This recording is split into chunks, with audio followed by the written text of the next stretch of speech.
applied perspective. We're really, really lucky to have Lance with us today. Lance got his bachelor's in math from New Mexico State University, and then his Ph.D. in operations research from Cornell University. Had a little bit of a route that brought him to Emory, where he's been chair for 8 years and is in the process of not going to be chair anymore. They're unfortunate for their department. But he has some things in common with some people in our audience, including that he plays the guitar and likes to play with different venues. And we're really, really lucky to have him today. He's going to talk about maps in medicine, spatial statistical thinking in public health and population health. So thanks. Thanks, Leslie. Thanks. It's a pleasure to be here. Thank you for coming. I'm talking about spatial statistics and public and population health. I don't have very many equations, but I have lots of maps. So to me, that makes it a good talk. So one is I was thinking about being in this series on population health is to look up the definition. There's a lot of various definitions, but thinking about individual level health, public health, and population health. So the individual health, this is the definition that's in the preamble to the World Health Organization's Constitution, and you hear this phrase a lot, that it's more than just the absence of disease. So being healthy is more than just not being sick. It has to do with quality of life and so on, and social well-being. In public health, you're in a school of public health, I'm in a school of public health. We're used to thinking about the health of the public, what's good for individuals, but also what's good for us as a group. And the CDC Foundation's definition is public health is the science of protecting or improving the health of people and their communities, so groups of people at a time. I think the Bloomberg School of Public Health at Hopkins motto is something like saving lives billions at a time, or millions at a time. Millions, yeah. They're not that. They don't reach that far. You can't get to billions without millions. So yeah, that's good. So it always makes me think of McDonald's, but billions saved. It's achieved by promoting healthy lifestyles, researching disease and injury prevention, detecting, preventing, and responding to infectious disease. But a more recent term that's come in and out, but it's been around for a while, is population health. And Kindig and Stoddard wrote an editorial in American Journal of Public Health talking about the health outcomes of a group or individuals, including distribution of such outcomes within the group. A lot of population health writing is thinking about how things work out or programs work out. How does it change the outcomes in a group? So, we can't really, you could argue all day about the Venn diagram of where population health and public health intersect. But they go on to say, Kindig and Stoddard go on to say,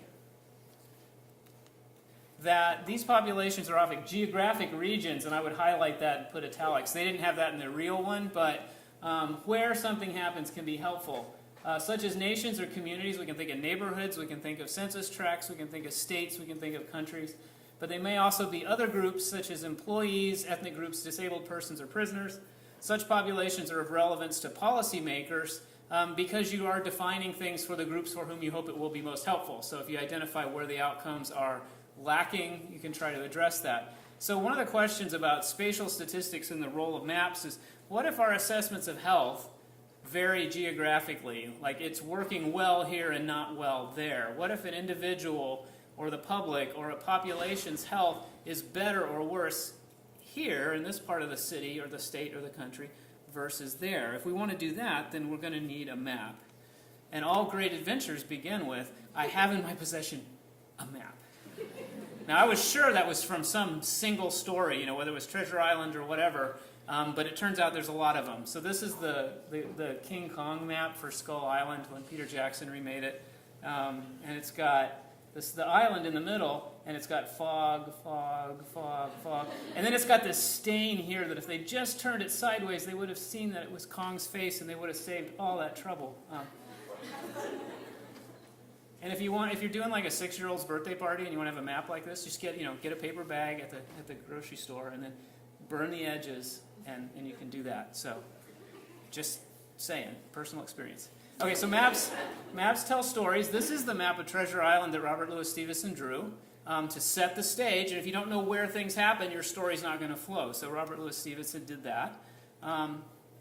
Maps get us from here to there. That's what we usually think of. But I show these two examples, which are kind of versions of the same thing. It took me a long time to figure that out. The one on the left is a Polynesian shell chart. And the shells tied into the sticks represent islands in the South Pacific, and the sticks represent ocean currents. So this is if you're taking your outrigger from here to here, you know how things. And I realize this is exactly the same as our transit maps, right? So this is the metro system in DC. The London Underground map in the 30s won a lot of the design awards, but almost all transit maps look like this. And it's not a photograph map. It's accurate, but it's not perfect. So like the blue line doesn't make a right angle into Van Dorn Station. I mean, that would be uncomfortable for the passengers and just impractical in terms of design.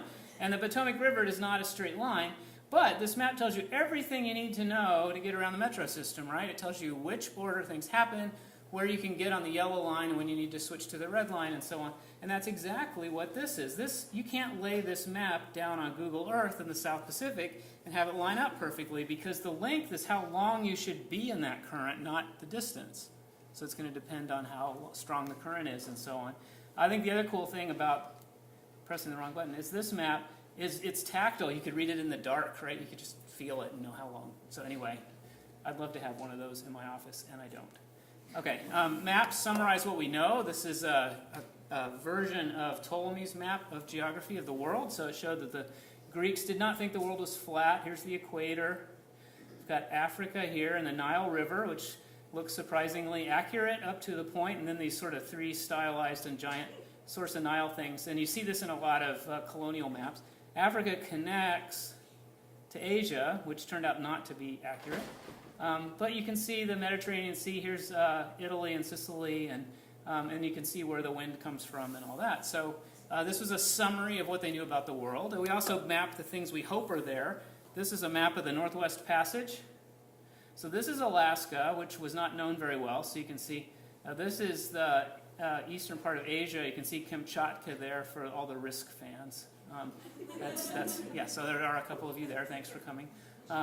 This says Indiqué Port du Japonois, so I didn't realize that this was once claimed by the Japanese, but the Columbia River runs all the way through to Hudson Bay, which it really doesn't do, but they were kind of hoping it did in 1770 so on when this map was made.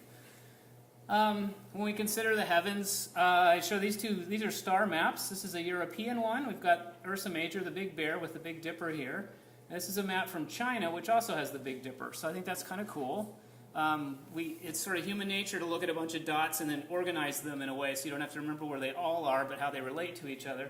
And I have a newer picture that I don't have in this talk that was a globe that's in the Vatican Museum, and it has a drawing of the bear very much like this. And so I said, I'll take a picture of that. Then I got home and looked at it, and the Big Dipper is actually a chariot with 3 horses sketched in, and I didn't notice it till I looked at the picture. So it just shows me I should still take pictures even when I'm walking really fast through a museum, because I might see something else later. Maps hold clues. This is the map of the library in a book by Umberto Eco, The Name of the Rose, which was kind of a mystery set in a monastery, and they were trying to find the killer. And the thing with the monastery is it had a library with scrolls from all over the world, and they couldn't, spoiler alert, they wanted to figure out how it was organized. And then they started looking at the letters on every room, and this spells out Egypt. So they were like where it was from. It was laid out like a map of the world, and then there's a secret room there. So you'll have to read 700 pages to find out what happened here. And I don't want to ruin the whole thing. Now we move into epidemiology, and some of you may have taken your intro epi class. This is the textbook from the first epidemiology class I took. It may not reveal them immediately. This is from a paper in 1926 about endemic typhus fever in Montgomery, Alabama. We've got the Alabama River. The map on the left is where the cases lived, and the map on the right is where they worked. So which one is a better map for public health? Which is more useful? Okay, why?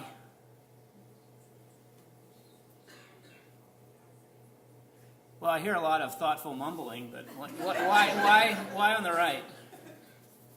You're right. Well, I'm guessing what the mumbling said was they're all grouped together. There's a clump there, right? So it must be important. So they share something. We think of location as some shared exposure or experience. So we've got the Alabama River here, the business district. The boats bringing grain from the farms would dump them here, and there were a bunch of grain silos. So if you pile up grain, what else do you get nearby? Rats, yeah. So they started. This led them to start positing a rodent vector, or a reservoir for transmission of the disease. So if we think, this is particularly important because a lot of the GIS work we do now, we go off of billing address.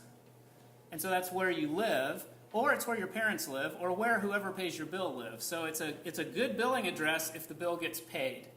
And that's, the majority of that is where you live because you're paying for your bills, but that's not always the case. So we work with where you sleep, or it might be where you're working that the relevant exposure is. So we need to think about the maps, what they're representing in terms of exposure as well.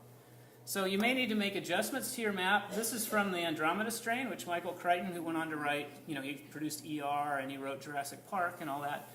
One of his first books was Andromeda strain, and the story was a satellite comes in and there's a virus on it and it kills everyone but the old and young people. That's a spoiler alert too. In this town. So here's a map of the western United States where it hit. He actually made this map on a typewriter. I don't know why I would dig into this. I mean, he didn't make the lines on a typewriter. He drew those, but the little numbers and stuff. And then this is a stylized map, and it says, this second map has been weighted to account for wind and population factors, and it's consequently distorted. The idea being Los Angeles gets a lot bigger because there's more people. San Francisco gets a lot bigger. You see what happens to Nevada. Las Vegas, which is here, gets a lot bigger. And New Mexico, where I grew up, shrinks because there's not very many people there. And in this map, distance is now number of people between two locations.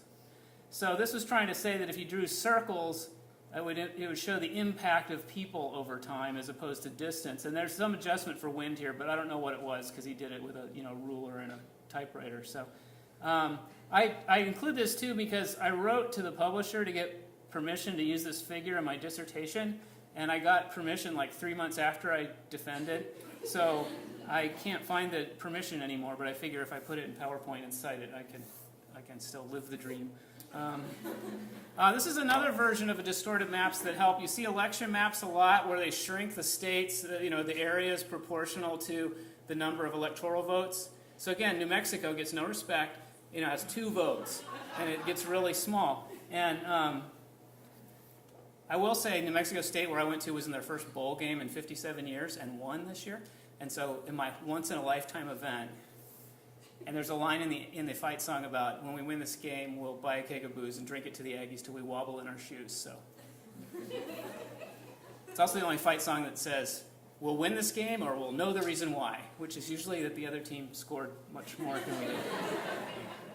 So you're used to seeing election votes. This is the 2016 election we're all intimately familiar with. You see a lot of red states in the middle when they color it in, but what you're missing is there's not as many people living there. So what the xked map did, and there's a nice write-up in Vox about a week ago about why this may be the best map of the election, or best version of the map, and it looks at a lot of the New York Times cartography group, which is very good, and their struggles with this too. There's a lot more people, you can see, in the east and the west, and in Florida, and then they're colored in with 250,000 votes, or people, for each of the red. And you can see the middle, which largely went red, doesn't have as many voters, and so this gives this impression of, the map looks really red, but the majority of the vote went blue.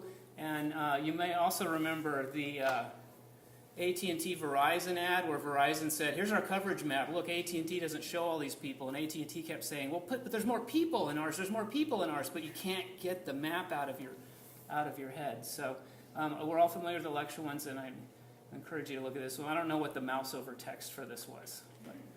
All right, so interpretation can be tricky. Now let's move into some public health examples.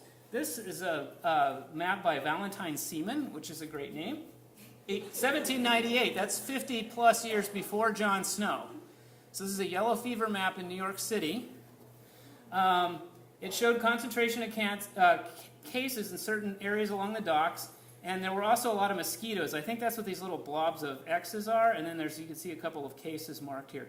And so we know that mosquitoes are a transmission vector for yellow fever, but this is around 1800. This is before the kind of contagion and vector-borne ideas were around.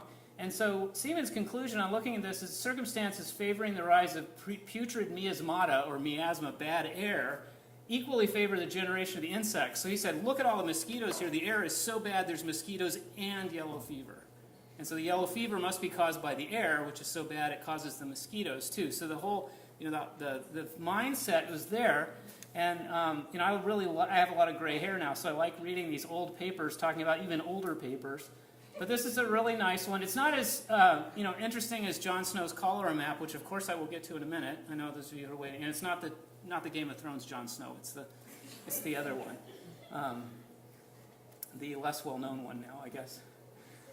So it's not as interesting and it doesn't pop out at you, but it does show that placing things in context makes people think about why it's happening, but that still doesn't actually prove the case. So there's a lot of room to still work with it even after you've put it on the map.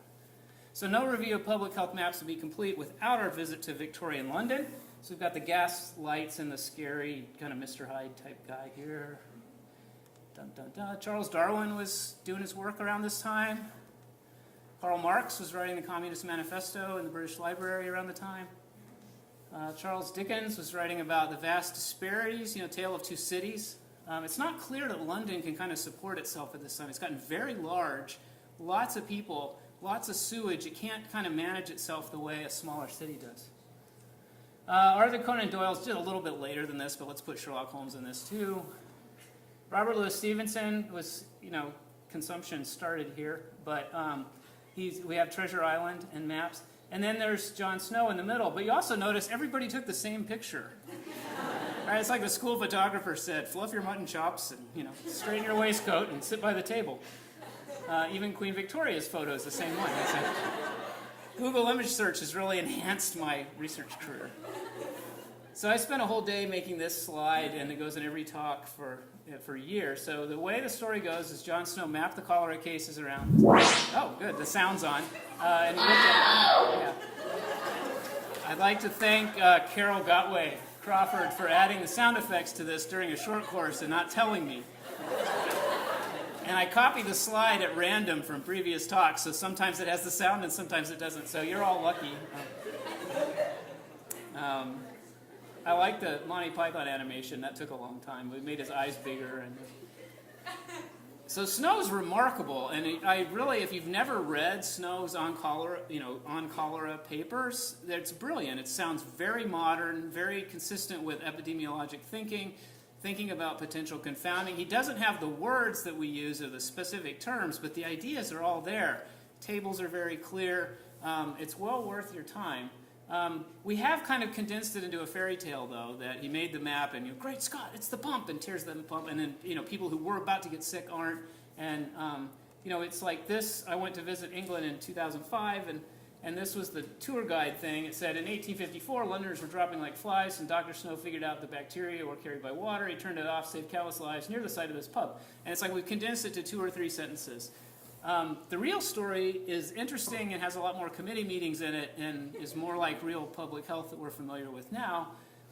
There's a nice, quick summary in Lancet, but some of you probably read The Ghost Map by Johnson.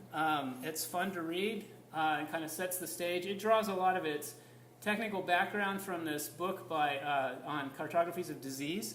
Has 2 chapters, I think, on Snow's maps and really fills in the setting, and I'm going to give you some of the examples from that. So Snow's wasn't the first map of that particular outbreak. They've been mapping cholera outbreaks for a couple of years. There's a map from Leeds in London that plots this too. But the first map for the 1854 for this area around Broad Street, here's the pump.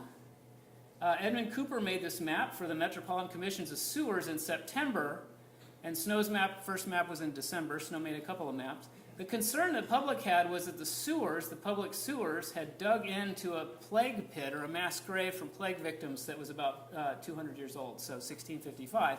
And the idea is that the air from these putrefying bodies was going into the storm sewers and then coming up the gully holes or the drains, right? And so, what some of the writing you read from the time is that there's certain neighborhoods in London where the air just smelled so bad in the summer that surely had to be why everybody was getting sick. So these were some of the theories going around, and the theory was the cholera was clustered near the gully holes. So here's the gully hole and here's the pump. So if you're running the system of sewers or drains and water pumps, where are you going to put your drains? You usually put them right next to a pump in case the pump leaks, right? So the maps are going to be very similar. But this is the corner we're interested in. And it's not remarkably standing out here in September, but if we go a couple months later, there were many more deaths assigned to this particular one. So this is from Snow's first map. There's a dotted line in his earlier map that this isn't the copy we often see. This reflects the area like on this side of the line it's closer to walk to the Broad Street pump, and on that side of the line it's closer to walk to another pump. So this is an example of something that the computational geometers call a Voronoi diagram that defines this, but Snow did his just by walking around. This is the Board of Health map, which was later again, and you can see in number 38 had so many deaths they had to turn the tally mark sideways to fit them in, and we've got the pump and the gully hole here. So there's a fifth case here at number 40. It looks like there's just a whole lot going on here right by the pump, and that's kind of the way we do the story, is that Snow made his map and the others made their map, and the London Board of Health met, and they voted to remove the handle from the Broad Street pump. Now, Snow actually did a lot more than his map. He actually interviewed all the households. There were cases much further away and closer to other pumps who came to the Broad Street pump every day because they liked the taste of the water better or something like that. And so he has a lot more details than the map. But the thing is that consistent? Well, when they gave it to the London Board of Health, which were usually not members of the community, Parks wrote, "This certainly looks more like the effect of an atmospheric cause than any other. If it were owing to the water, why should not the cholera have prevailed equally everywhere where water was drunk?" So Parks is looking at the same map of the same data that Snow's looking at, but he's coming at the same his entirely different conclusion. So the maps help organize the data, but it's sort of like they can present the data to you, but they're not going to seal the deal and just show you exactly. So Snow's success was not only due to the map, it was also due to how he was thinking about this and what his conclusions were based on. So maps matter in a lot of ways. I'm saying there that the map isn't the definitive evidence of what it does, but there's a lot more we can do with maps than just plotting where the diseases happen. So there's been a lot written on people need to think so statisticians will say, oh, geographers just need to think statistically. They need to understand statistics better. And geographers will tell statisticians you need to think spatially. You need to understand the geography better. But we really haven't determined a good way to think spatial statistically. We don't even have a good term for that. So I know this doesn't roll off the tongue. But how does a spatial statistician think about doing an analysis on spatial data? So statistical thinking, you usually see these kind of flows. You have a hypothesis. It lets you decide what the consequences should be. You collect some data, design it for that, get a sample size. Then you do your induction on the data, get your p-values, define your hypothesis, and then go back and refine your hypothesis. And this is kind of the scientific method, but this is how it's broken down for thinking statistically. Beth Chance at Cal Poly has some nice writing on mental habits of a good statistician.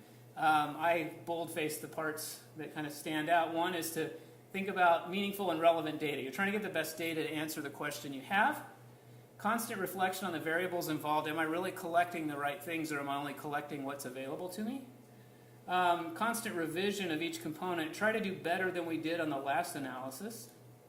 Omnipresent skepticism about the data. Don't be too, don't think your data is going to be the be-all, end-all of deciding the study, especially observational studies. We just want to continue to learn. And then the relation to the data to the context of the problem. Have you really answered the question you think you were answering?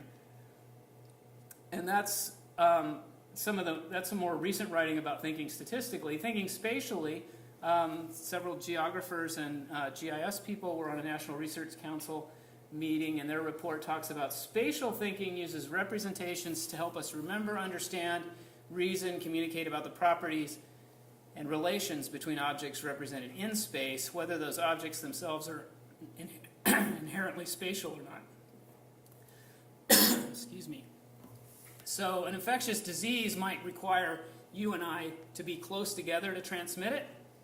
Cancer may not, but the fact that we live close together may mean that we share some exposures as opposed to people who live far apart. So it doesn't necessarily mean that the disease transmission itself is spatial, but spatial location might be a proxy for exposures that we share. Whether those are environmental exposures, socioeconomic exposures, educational exposures, or whatever. So there is a lot of value to thinking about things spatially because stuff happens together. when I teach my GIS class, this is what I often present. In fact, I do this for my statistics classes too, is that the way the scientific process works, and this was not my idea. John Richardson's a toxicologist at EPA Region 4, and he goes, it's just like this, and he scribbled this down, and I wish it were the back of an envelope, and I'd saved it, but it was a scrap of paper, and I said, can I use that? And he goes, sure. I said, boy, this is going in right after the Jon Snow slide. So in research or public health, there's a question we want to answer, and that may be a big question. Is childhood leukemia more likely around in areas where people live close to hazardous waste sites? And then before you do anything, you can think about what data would you need to answer that question specifically. And in a class, we'll take some time, we usually take time to talk about that. I might need to know where all the children live.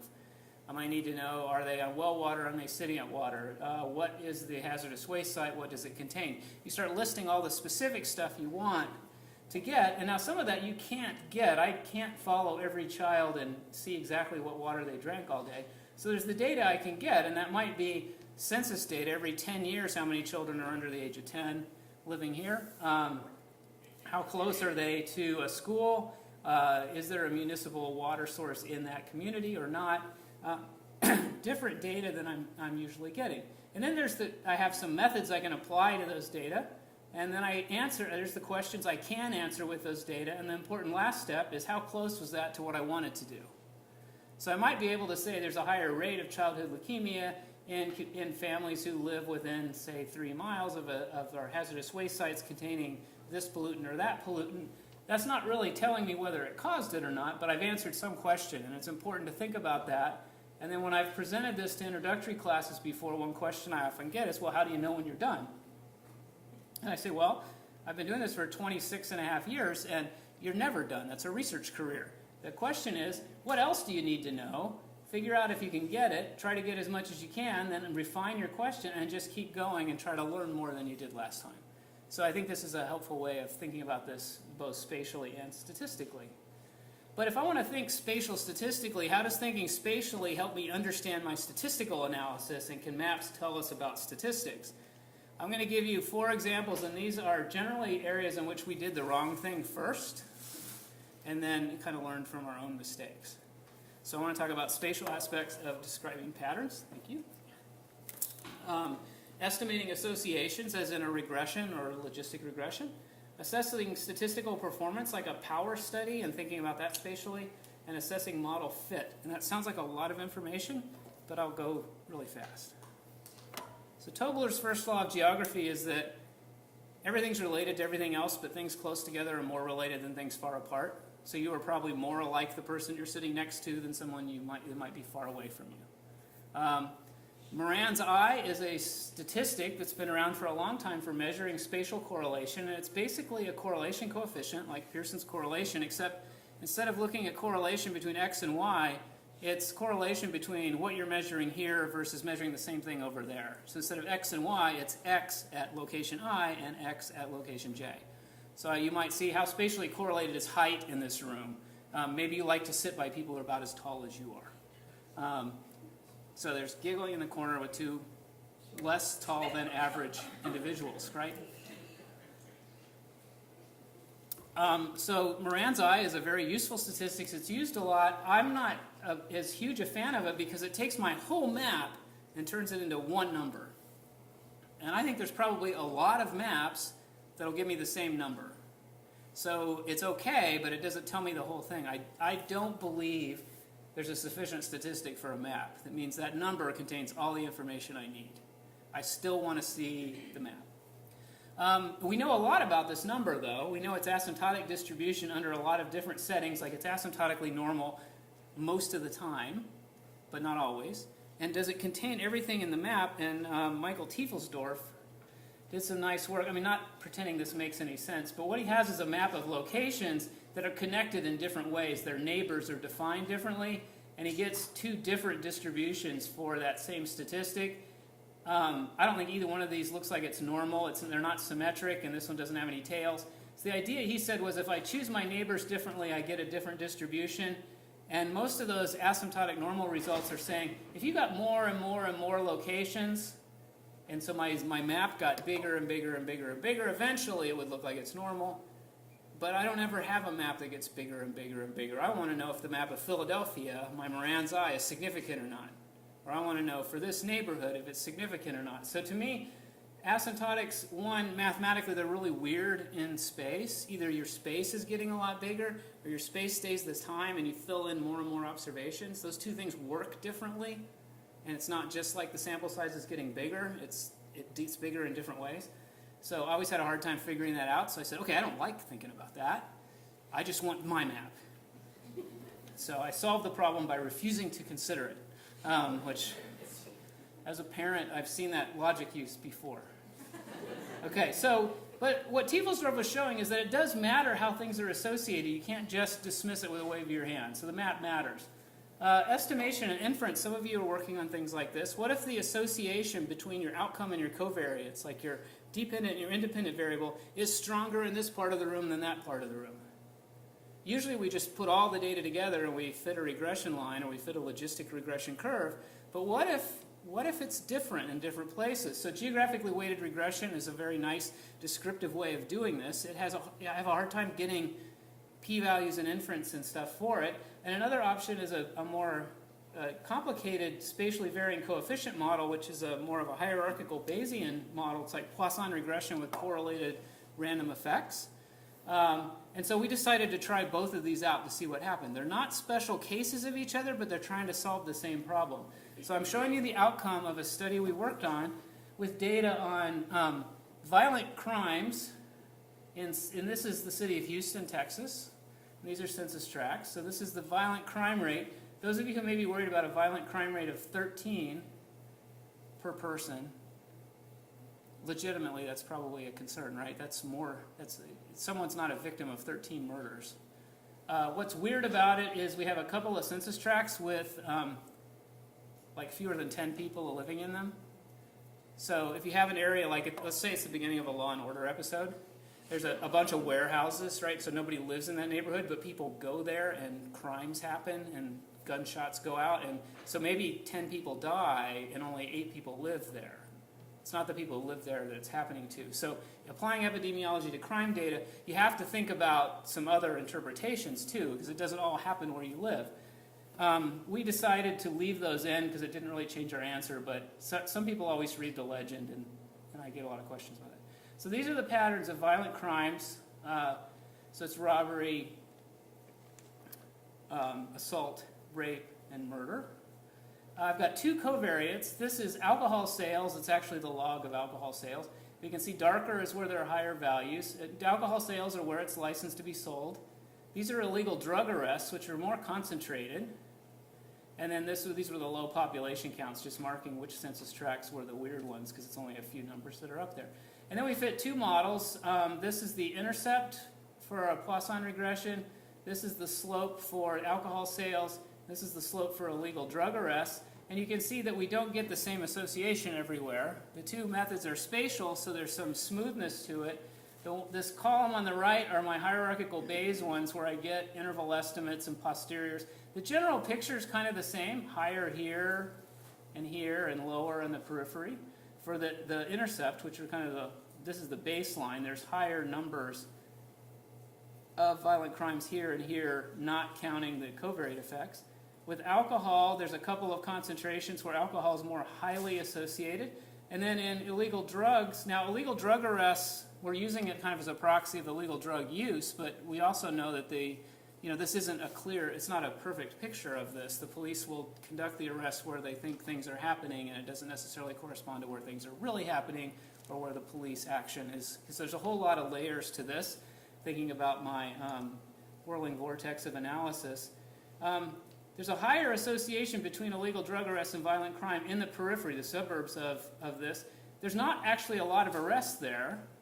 So it doesn't say that this is the area where we're going to get the highest predicted number. It's just saying there's a higher association. When there's illegal drug activity here, it's more likely associated with violent crime. So you might think about that. That might be areas where you've got different groups vying for the market, and which could have some violent results or so on. But the big picture is that these associations are not just one slope value, it's a map of slope values. And that the two approaches give similar answers, but they're not exactly the same. So the map matters there. I need to think, if I want to think about the association between local alcohol sales and local illegal drug activities and violent crimes, it may be more tightly associated in some parts of the city than some other ones. Now, when we do statistics and statistical design, we also might have a hypothesis test for spatial clustering. I was looking for clustering of birth defects around a contaminated water well in Santa Clara County, California. It was a data set that had been used to compare other methods, and we had 3 new methods. We wanted to see how they work, so we'll try it on this data set. We did a bunch of simulations of a different level of effect to see which test had the greater power. The paper was, we made some revisions. It was almost accepted, and we realized we'd put the well in the wrong place. We had a typo in our latitude and longitude. It was still in the county. It wasn't that bad, but it was somewhere else. And I told the student who was doing the project, I said, I'll just rerun it with the right location, and we'll just update the tables. And she reran it, and all the answers were different. And I said, wow, okay, here's what we're going to do. Check your code. Code's right. Okay, I want you to make a grid, and let's say it's here and here and here and here and here, and calculate it all the time, and we'll make a map of the power. And we'll call the paper The Geography of Power. And she said, that's going to take a while, isn't it? I said, no, it's just running the same thing over. It'll take a while, but not a while. Not with a capital W. Okay. So we have a paper called Geography of Power. And instead of power curves, we made a map of power, which we thought was totally cool. And then we realized, oh, wait a minute. This just means that there's like a bigger local sample size, right? You're going to have more power if you're looking where there's more people. So it's really something we should have been able to figure out without doing all the simulations, but we still have a good map, and we told the story, and we said at the end, naturally this corresponds to population size, but not only population size. And you can think of power or sensitivity and specificity or even the area under an ROC curve, whatever performance measure you want, your method might work better here rather than there. So we made maps of, this is Santa Clara County, California, except there's one big desert zone out there we left out. And we looked at clusters with sort of different radii. The little circles there mean, like, within the tiniest circle is the highest concentration of risk, and then lower, and then it drops off to almost background. And so we looked at bigger and bigger and bigger and bigger clusters here. And you can see the patterns actually change somewhat if you look at this southern part. That had pretty high power along here, but then if it got too big, we didn't have much power because it's missing a lot. The cluster's bigger than the map. And we used, this is test by Toshiro Tango. This one was the scan statistic. It's in StatScan. You could see, we looked at a couple of different ways to measure it. How many times do we reject the null hypothesis, which would be when we were supposed to. That's like the power. And we had high power down here, but not high power over here. And even the high power was less than 40% for, I think, doubling the relative risk. But the big picture was the power wasn't that strong, except in some cases. And then it mattered if the cluster were here or there. So it's not like you always have, I do a design and I have 70% power to detect a cluster. I only have 70% power for this location, and over there it might be much, much lower. So the map matters. Not just about my analysis, but the performance of my analysis. And then extending that a little further, if you're thinking about fitting a model, a regression model, there might be, and you're trying to pick which covariates to include, like distance to a highway. Well, maybe it's important in part of your study area, but not important in another part. So we could look at things like spatial residuals. Where does the overall fit of the model good or bad? And are there outliers that are influential observations that are driving this? So can we think of those kind of diagnostics? We're used to residual plots or measures of residuals, but what if we map our residuals? And so Peter Rogerson had this nice discussion. Let's say we fit it to this stylized set of zones, and the gray areas are all my high residuals. And let's say they're the exact same residual numbers, but if I see them grouped together versus spread around, I'm going to think it's different. I mean, it means something different. This says my model doesn't fit as well in the northeast corner. This says my model doesn't fit well in some places, but it fits well in others. So I might be more worried about this. What if these are all part of a town, or if these are all, this is the section of, this is the high income area or the low income area. This means something different than that, even though the numbers are the same. Where they are matters. And then I might also have ones where the numbers are all really high or the numbers are all really low, but they're still together. This tells me a little bit more information. So the map matters, and we tried this out in a study where we were doing a spatial Poisson regression, and we're fitting it with Markov chain Monte Carlo, and one measure of fit is the deviance information criterion. That's what this DIC is. So it's an overall measure of fit. There's a value that you add up a component of fit from every observation that add up to the total measure of fit. It's like a ecked information or Bayesian information criterion, but there's like an outlier residual for each that we add up in a certain way. And what if we map all the pieces and see where this happens? So I know this looks like a map of India, but it's actually a map of part of Rwanda. So that's tricky. This was looking at HIV infection in sectors in Butari component of Rwanda. This was prior to the genocide that happened in the late 20th century. So there was actually a lot of population movement after this. So the spatial structure is probably quite a bit different now. We've got higher areas of HIV infection or incidence in some areas with low, and we had several covariates such as commercial sex work and intravenous drug use and some others, so we fit what are they associated with. And then we were able to map like a leverage component. So these blue outlined ones were our highest leverage elements. They're the elements of the DIC that were highest. And these are the ones that were trying to driving the fit of the model. They're kind of concentrated together. There's a highway that runs along here through a university town and military base. So there were a lot of contributing social factors connected that were driving which were the important variables here that might not be important out there. So when you do a variable selection, like I have a bunch of variables, tell me which ones are most strongly associated, the data here might select a set of variables that's different than the data here. Now I don't have the final answer to this, but it makes sense to me that different things, different social processes are going on, so the map matters. I need to think about the outcome of my spatial analysis spatially. So the examples illustrate the role of maps within a spatial analysis. So spatial analysis will take your spatial data and allow for the correlation to be in there and get a good estimate and try to cut back some of the bias. But also we want to think about how do we identify a pattern in a spatial way? How do we identify associations that may be different in different locations? How do we assess how well our performance is, how well our model works spatially, and how do we assess what are the important variables and where the model fits or doesn't spatially? All of these suggest that I should do spatial analysis on my spatial analysis. So that makes me really happy because I know a lot about spatial statistics. So I can do the first part. Now I can keep doing it, right? I can. So as a statistician, a large part of your job are people coming to you with, I have an interesting research project. I'm going to need some statistical help. And as department chair, they say, who can help me with this? If I think the project sounds really interesting, I'll say, have you ever thought about if that effect varies spatially? And they'll go, oh, well, that's a really good idea. And I say, well, then I'm the person to help you out. If I don't think it's very interesting, I said, I'll get back to you. I'll find someone who can help you out. So I think everything looks better on a map. So that's just, I have a hammer. It's all a nail.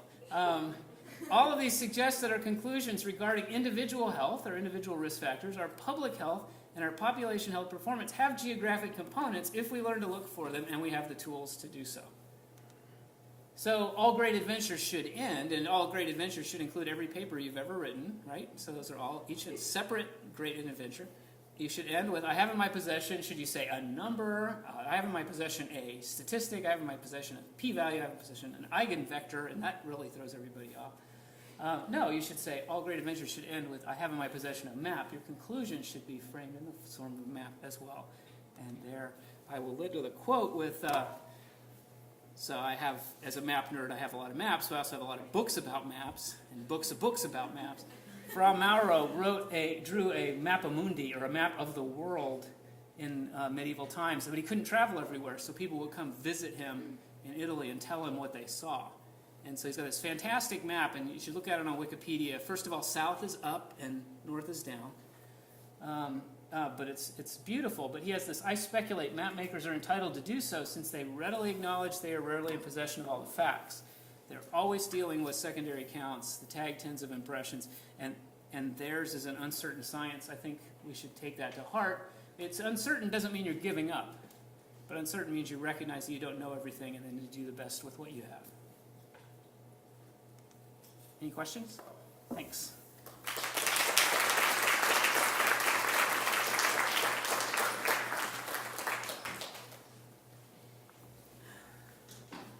So I hope if you didn't learn anything else from this talk, you learned that statisticians have great senses of humor. We do have time for about a few questions. So if you have questions for Lance, please. Now's the time.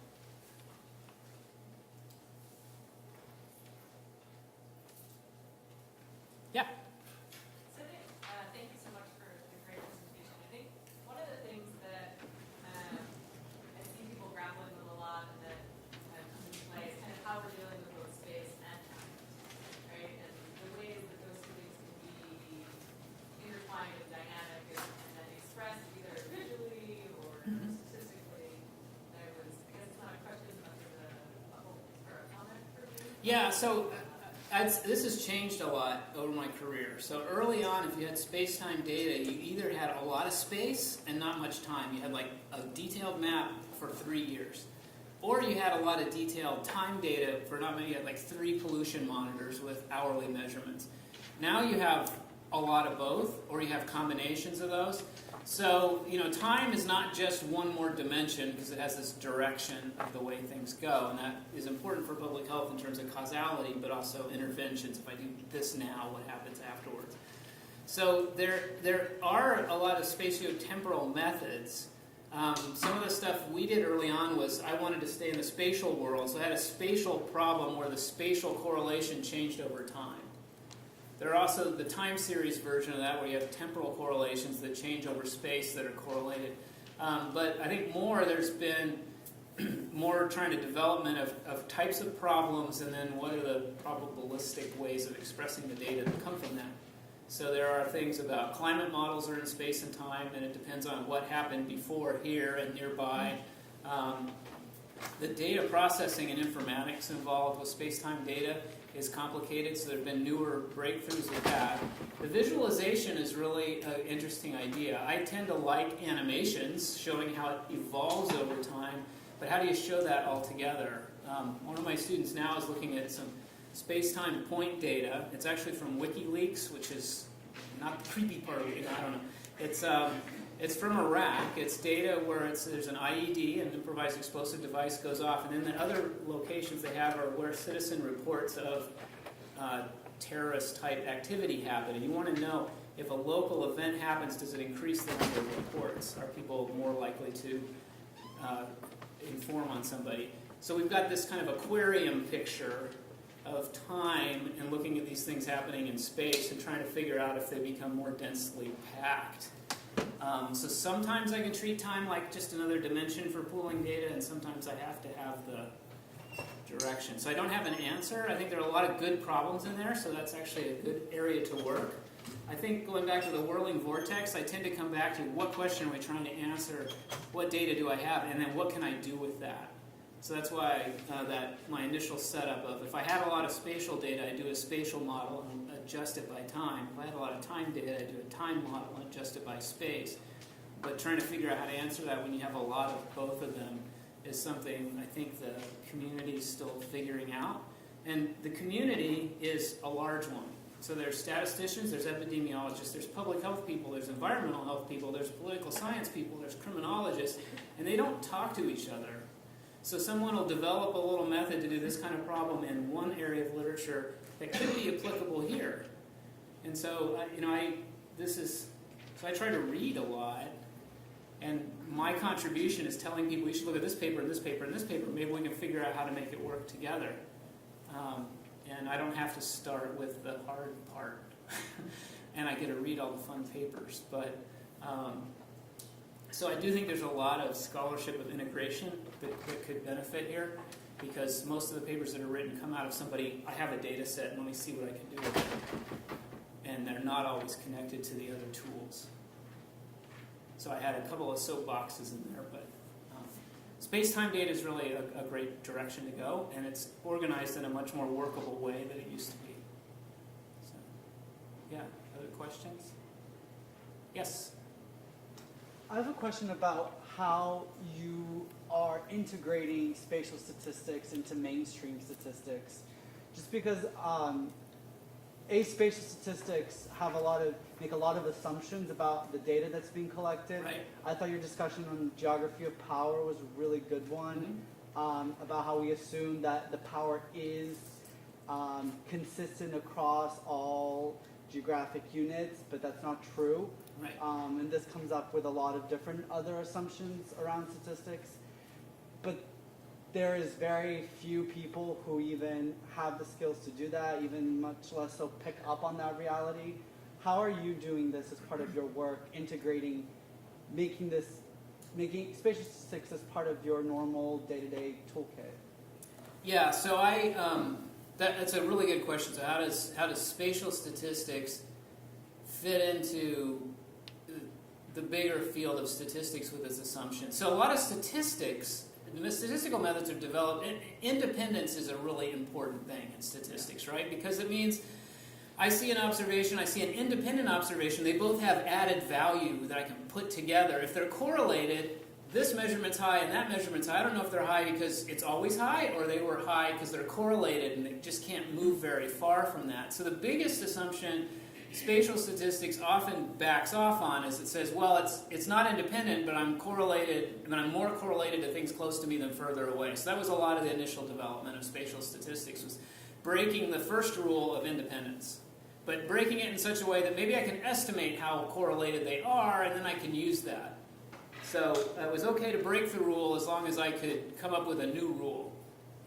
But some of these other things, like the density of dots on my map and space, that all of statistical inference goes back to probability somewhere. And then there's a way that the data are generated that I say that comes from a probability distribution. It may be correlated, it may be changing over time, it may be changing over space, but it's generating data, and if I have a probability model of how I see the data, then I can go from the data to what I think it means. What's driving the parameters of the probability? What's the mean? What's the correlation? What's the variance? And so the very basics of statistical inference is set up that way. Most of the way we teach it is we say, if you assume it's independent, you can go way out here, and these are the right equations to use, and we teach you that. We don't teach you how to start from, because the math is a lot harder going from probabilities to this, or you can make it a lot harder. And what we're trying to do is say, give me a bunch of spatial questions or spatial data, and by asking spatial questions, I have to develop the tools a different way. So what Carol and I tried to write in our book was, if you understand statistics to the point of fitting a multiple regression model, let's back up and say, okay, that's how you do it with independent data, but if it's spatial, what are the questions you want to answer and how can you answer them? What's a test for things being clustered?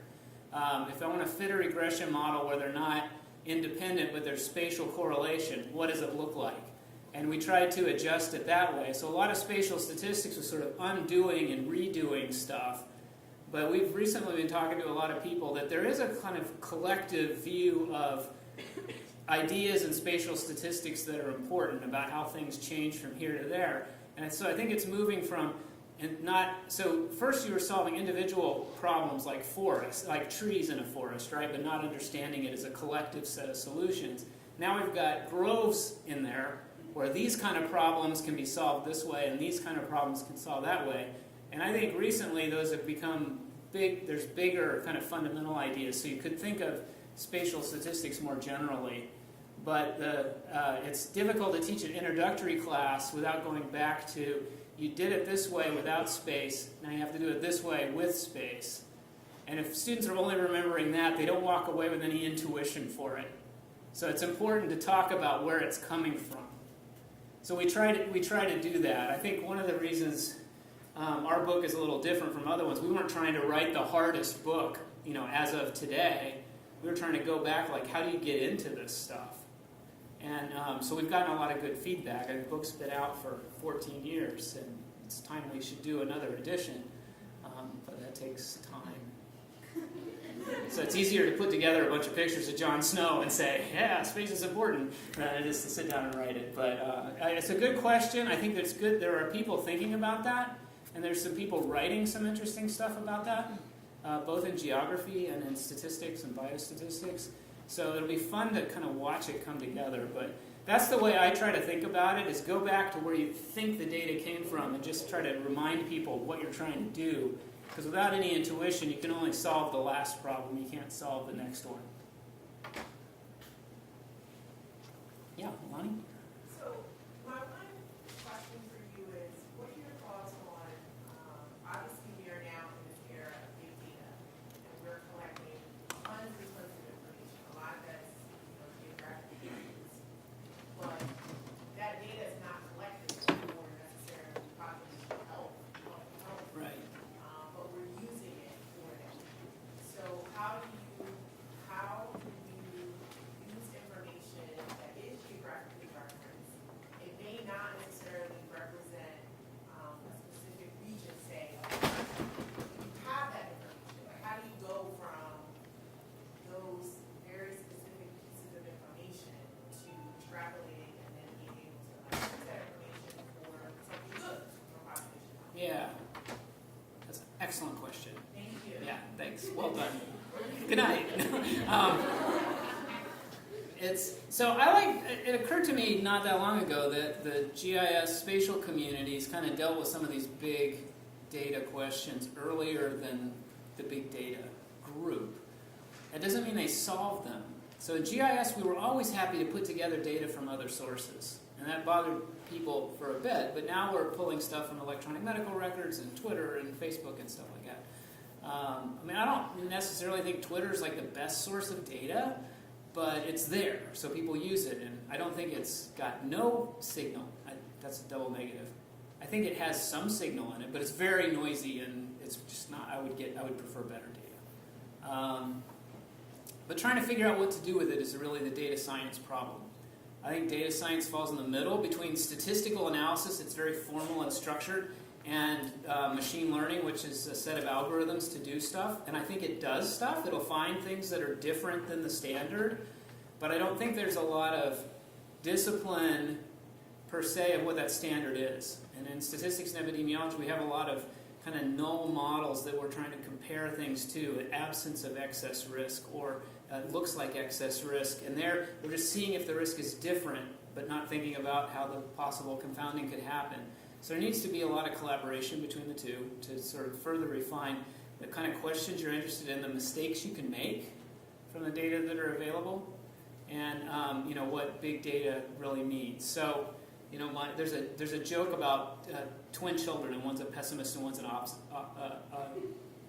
optimist and a pessimist. Otherwise, they're exactly the same. And they want to find out what's driving this. So the pessimist child's in a room full of toys, and we're watching, and the child won't touch anything and cries. I'm afraid I'm going to break something. And then the optimist is put in a stable that hasn't been cleaned out, and they're diving in head first and laughing and looking, where is it, where is it? And they say, what's going on? He goes, with all this, there's got to be a pony. And I think that sometimes we oversell big data that way. With all this information, there has to be the truth. And sometimes we are too careful on the other side about, I don't want to use that data because I don't understand it, and I could make a mistake. Well, I think the reason I have a cycle is I want to acknowledge that maybe I make a mistake, and I try to figure out ways to ameliorate that and go around. I don't need to make the same mistakes before.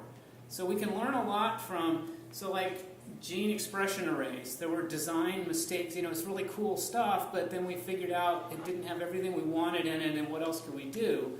And then we get sequencing, and then we start all over and we need to build this kind of collective of what kind of inferential mistakes, just conceptual, logical misunderstandings we can make, and then get the best out of it we can. I'm not so much of a purist to avoid big data, but when I go to Georgia Tech and talk to the big data people, they'll say, do you use big data? And I'm like, well, I think it's pretty big. It's they want to go, we have petabytes and exabytes and stuff like that. I said, yeah, I have kilobytes, but I don't understand them, and I think that's a problem too. So I think we can learn a lot from each other. I think we in public health and population health have a lot to offer the machine learning community about problems, understanding what's in the data so the algorithms can be tuned to do that. Tom Lewis was talking to me about personalities of analytic methods. Like, your method does what it's supposed to do really, really well. But if you don't know what that is, and you don't know the flavor of what it likes versus, least squares is a good thing, right? It just says if things are far apart, I'm going to square. Well, maybe squaring is not the right thing to do. So, Google Flu Trends did really well, and then it missed a big outbreak, and they were constantly tweaking it. And now there was, in the New York Times today, there was a thing about the thermometers. Did anyone read this? It's a smart thermometer. So you put it in your mouth, and it picks it up on your phone, and it transmits it back so they can see where everyone's temperature is in the United States. And they were identifying flu faster than the CDC. But at the same time, what kids are using it and running it under the hot water to not go to school, and giving it to the dog, and it is data that comes from somewhere, and stuff happens with data, and so I think big data is really interesting. I think it needs to be valued and evaluated, and by valued, I don't just mean say it's great. Let's get the most we can out of it. And the big question for me going around is not whether I learned the absolute best answer to my question, but whether I learned a better answer than I did last time. And then we're moving forward, right? So at that I like. So we need to do more informatics in public health. I agree with that.